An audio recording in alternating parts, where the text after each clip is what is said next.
My name is Jennifer. I'm a dedicated housewife who's been married for 20 years. I remarried with my current husband 20 years ago. I was in my first marriage while it was his second, and during our relationship, he confessed that he had a son who is turning 5. I tried to leave several times after that, but in the end, I couldn't part from him and we went ahead and tied the knot. Despite all the struggles, ever since we got married, I have made a point of raising his child as if he were my own. The son was 5 years old when we got married. He did show typical adolescent rebellious behavior, but we never had dramatic exchanges like in the movies where he would yell, "You're not my real mom," or anything of the sort. I believe we built a happy family together. 2 years into our marriage, I became pregnant. We were blessed with a lovely baby boy of our own.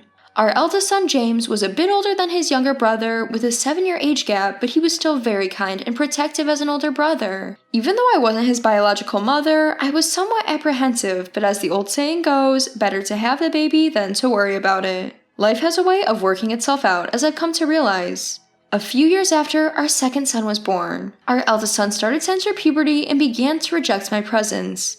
The trigger was something truly trivial. I wasn't aware of it myself, but our eldest son told me that I treated him and his younger brother differently. I tried to explain to him that wasn't the case, but he wouldn't listen. Our relationship began to break down like a landslide from that point, and now in his eyes, I am just someone who does the chores around the house. Regardless of whether my son recognizes me as his mother or not, I have been determined to be his mother ever since the day I married my husband. Until the day he becomes an adult and leaves this house, I'm committed to take care of him no matter how much he resents it. I decided to commit to this wholeheartedly. As a result, our relationship worsened as he went through puberty and his rebellious stage. Looking back, I probably should have let things slide and not made any comments, but I just couldn't do that at the time. Now, it's become commonplace for him to call me, "Hey you." When I was doing the laundry or cleaning, he would yell at me furiously, "Don't touch my stuff when I didn't ask you to." He did apologize later, probably realizing how out of line he was, but when I forgave him with a smile, he became defiant again, saying, "In the first place, it's your fault for doing things I told you to stop, lady." I knew then that things were getting out of hand. My husband does try to discipline him, but he's well behaved in front of my husband, so my husband ended up doubting me, saying, "Did James really do that?"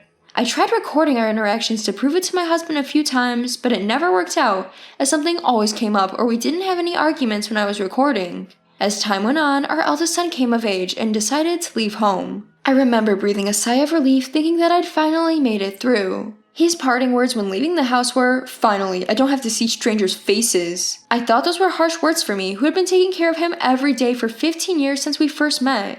He's not a bad kid. Even though I understood this intellectually, my heart couldn't catch up. When our eldest son left the house saying those words, our second son, Richard, who was just entering middle school at the time, looked perplexed and asked, "Why does Big Brother hate Mom so much?" So I thought it necessary to tell my younger son the whole truth as well, and told him about remarrying his father and that his older brother was his father's son from a previous marriage. My younger son seemed shocked at first that his older brother and him were not blood related, but he quietly listened to the end of the story. In the end, he seemed to accept it, saying, "So that's why his attitude towards Mom was weird these past few years."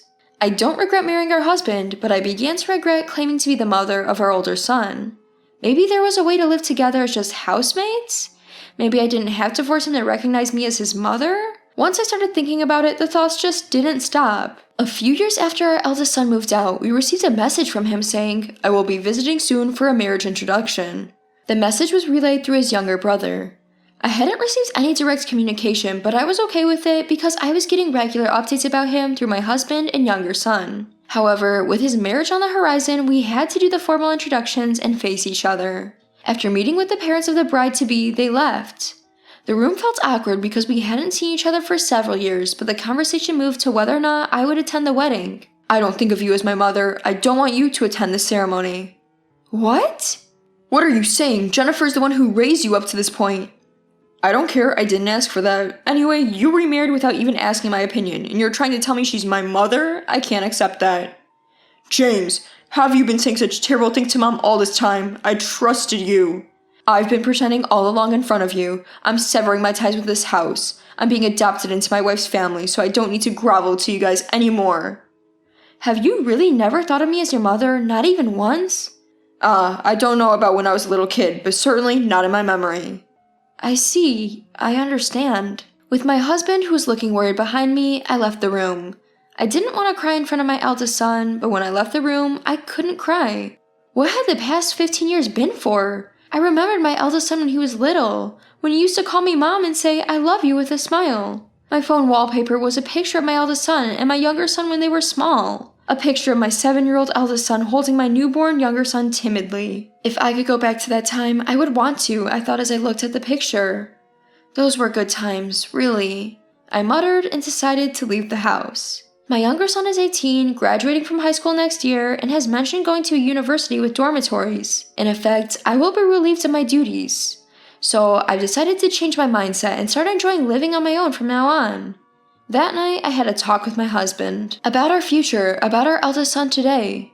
"Jennifer, I'm truly sorry I never believed you. I had no idea that our son James could disrespect others in such a way." "No, it's all right now. Perhaps my parenting was also at fault.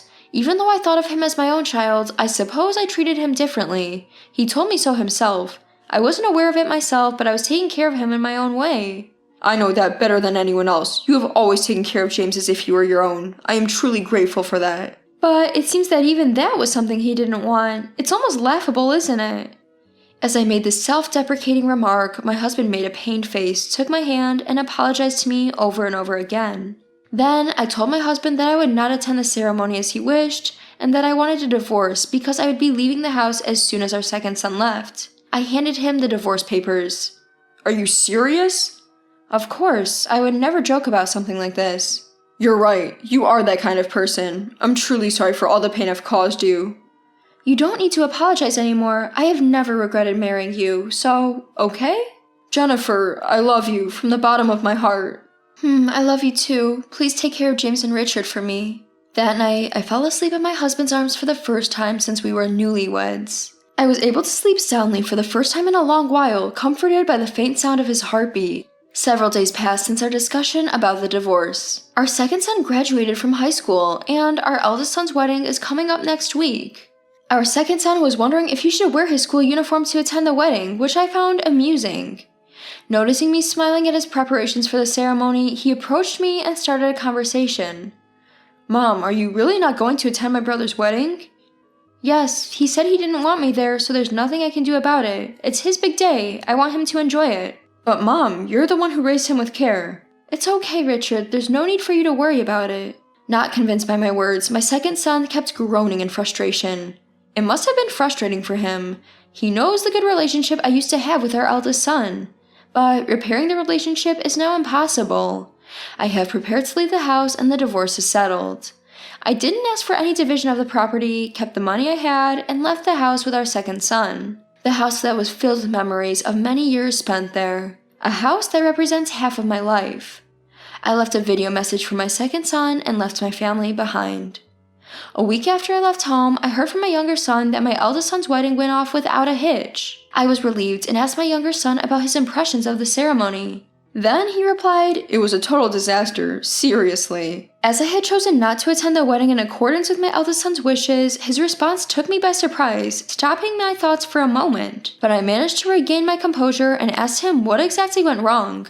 For some reason, he started boasting about it. "You remember, Mom, how you were there when we did the initial meet and greet, right?" "Yeah, I remember." "Well, because you weren't at the ceremony, his wife was all, 'Why?'" "I see, I understand."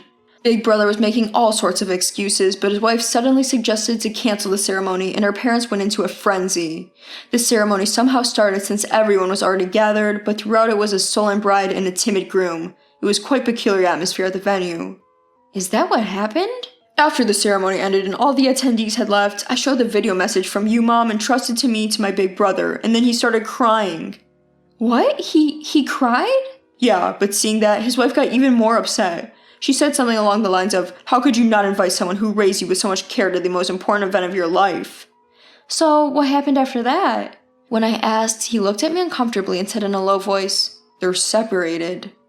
I was speechless, taken aback by this shocking news. Despite holding back my desire to attend the wedding for the sake of my son, the newlyweds separated shortly after their marriage. In retrospect, I think his wife admired the fact that I raised him as my own, despite having no blood relation. Furthermore, I recall that in the course of our conversation she had said, "I was also raised with great care by my parents, and I would love to build a warm and loving family with your son, just like my parents did." In other words, my son's stubbornness shattered his own happiness. When I heard this, I could hardly think of it as karma, because he cried after watching my video message. If he still has feelings for me, I couldn't be happier. I immediately contacted my husband and asked him about the couple. With a worried voice, my husband asked for my opinion. I don't know what to do. Now that it has come to this, I don't know what to say to him.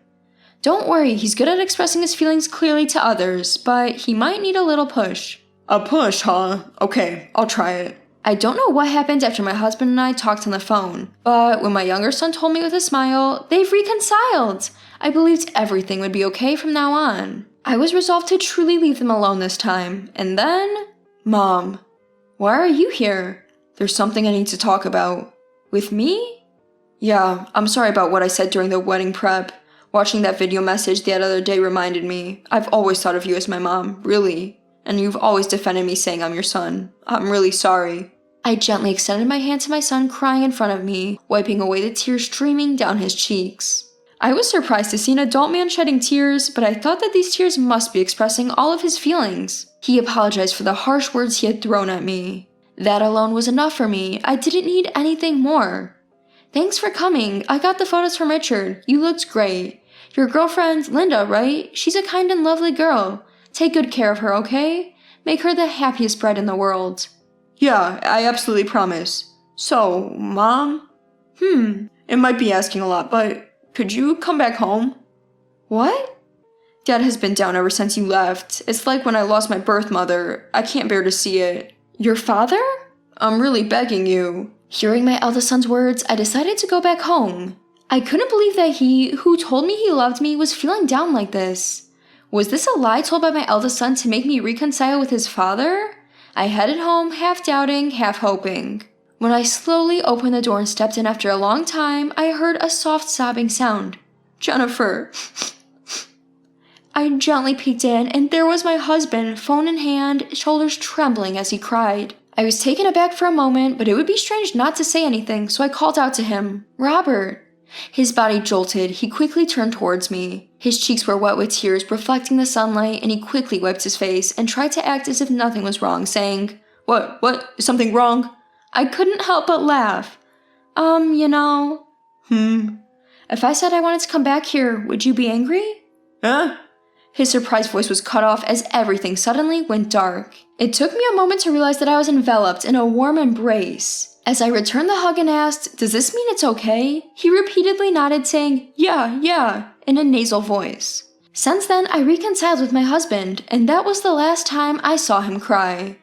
Now, I go on trips with him, have dates, and sometimes go out with my eldest son and his wife, spending my time happily. I owe all this happiness to my daughter-in-law, Linda. I'm truly grateful.